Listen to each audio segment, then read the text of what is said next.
के लिए बड़े अफसोस की बात है कि आज कोरोना वायरस जैसी खतरनाक बीमारी के 5 पेशेंट हमारे शहर के अंदर मिले, जो एक कमालपुरा के रहने वाले शख्स है, मोमिनपुरा में रहने वाले शख्स है, दूसरे भी मोमिनपुरा में रहने वाले शख्स है, और तीसरी जो हमारी बहन है वो मदीनाबाद में रहने वाली है, और गुलाब पार्क के अंदर रहने वाले हमारे भाई का जो रात में इंतकाल हो चुका। ये 5 लोग कोरोना वायरस के पेशेंट, उनकी रिपोर्ट आई है जो पॉजिटिव है। ये हमारे लिए बड़े अफसोस की बात है।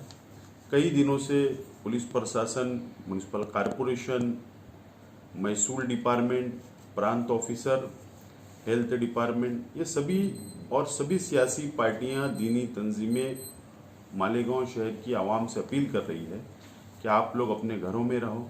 लेकिन देखने में ये बात आ रही है कि हम लोग बिल्कुल इस चीज़ के ऊपर ध्यान नहीं दे रहे हैं, रास्तों के ऊपर घूम रहे हैं। मैं मालेगांव शहर की आवाम से ये अपील कर रहा हूँ कि आप लोग बराए मेहरबानी इस बात को आप लोग समझिए कि आज 5 पेशेंट मिले हैं। हमारा मालेगांव शहर बहुत कंजेस्टेड शहर है, बहुत गुंजान आबादी वाला शहर है, और ये खतरनाक बीमारी बहुत जल्दी हमारे शहर के अंदर बढ़ सकती है अगर हम लोगों ने एहतियात नहीं किया। मैं आपसे अपील करता हूँ कि आप लोग घरों में रहें, अपने बच्चों को घरों में रखें, हमारी बहनों को घरों में रखें, और ज़रूरत के मुताबिक घर का कोई एक शख्स जाकर अपनी ज़रूरत का सामान लाकर वापस घर में आ जावे।